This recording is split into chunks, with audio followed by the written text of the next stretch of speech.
ये कहानी है एक गांव की, एक पुरसुकून गांव की, जहां लोग सादा जिंदगी जीते थे। और उस गांव की पहचान थी एक छोटी सी दुकान, रसमलाई वाली दादी की दुकान।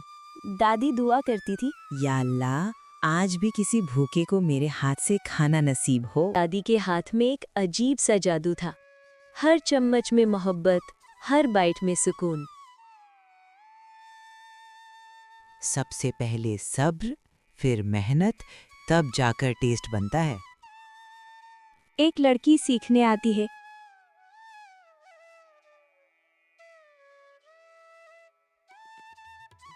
दादी, मुझे भी रसमलाई बनाना सिखा दे। बेटा, सिखाने के साथ साथ तुम्हारी नीयत भी साफ होनी चाहिए, तब जाकर तुम अच्छी रसमलाई बना पाओगी। दादी रसमलाई बनाकर उसे बेचने के लिए निकलती है। रसमलाई ले लो, रसमलाई ले लो, सिर्फ 20 रुपए का प्याला। तभी वहां एक बच्चा आता है।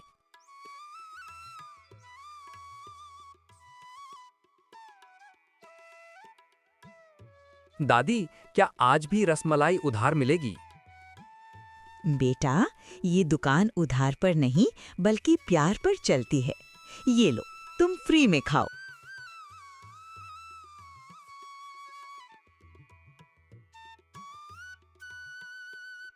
उसी वक्त वहां पर एक गाड़ी रुकती है।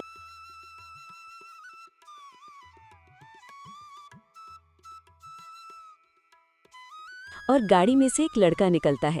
उस लड़के का नाम होता है अली।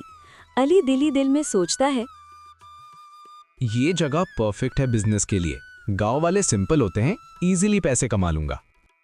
कुछ ही दिनों में एक मॉडर्न शॉप बन गई। Bright lights, AC, fancy packing. नाम Ali sweet. Buy one get one free opening discount। की ये बात सुनकर लोग उसकी शॉप की तरफ अट्रैक्टिव होते हैं। चलो चलकर इस नई दुकान की मिठाई ट्राई करते हैं।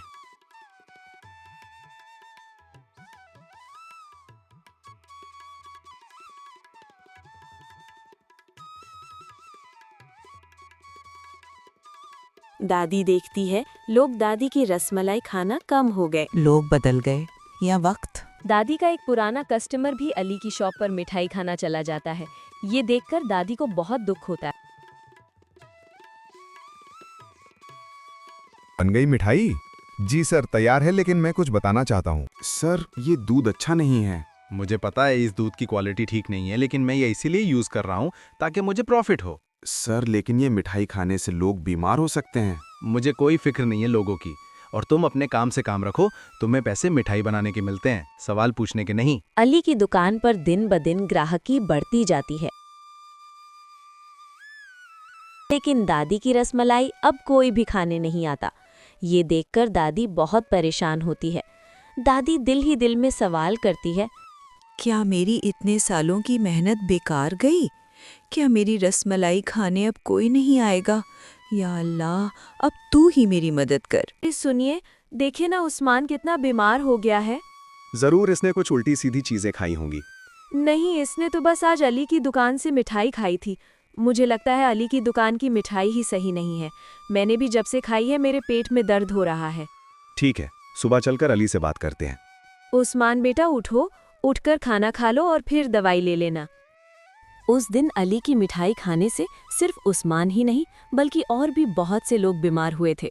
और अगले दिन अली के दुकान के आगे बहुत से लोग कंप्लेंट लेकर खड़े थे। और दूसरी तरफ दादी के ठेले पर एक बुजुर्ग आदमी आता है।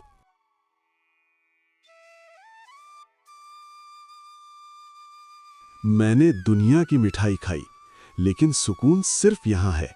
उस आदमी की ये बात सुनते ही दादी के चेहरे पर मुस्कुराहट आ गई। आहिस्ता आहिस्ता अली की दुकान पर कस्टमर आना कम हो जाते हैं और वर्कर्स मिठाई बनाना छोड़ देते हैं। अली दिल ही दिल में सोचता है, मैंने पैसों के बारे में सोचा, मेरे से बहुत बड़ी गलती हो गई है। मैंने लोगों की सेहत का ख्याल ही नहीं रखा और मैंने दादी को भी बहुत दुख दिया है। मुझे उनसे जाकर माफी मांगनी चाहिए। अली दादी के पास जाता है तो दादी के ठेले पर लोगों की भीड़ लगी होती है। अली दादी से कहता है, दादी, मुझे माफ़ कर दें, मैं आपसे रसमलाई बनाना सीखना चाहता हूँ। बेटा, बिजनेस सिर्फ पैसों से नहीं बल्कि दुआओं से चलता है। मैं तुम्हें एक शर्त पर सिखाऊंगी कि तुम अब कभी धोखा नहीं दोगे। मैं प्रॉमिस करता हूँ कभी धोखा नहीं दूंगा। दादी अली को रसमलाई बनाना सिखाती हैं। अली रसमलाई खुद बनाता है। दादी टेस्ट करती हैं और कुछ ही दिनों में वो एक दुकान खोलते हैं, अली एंड दादी स्वीट शॉप।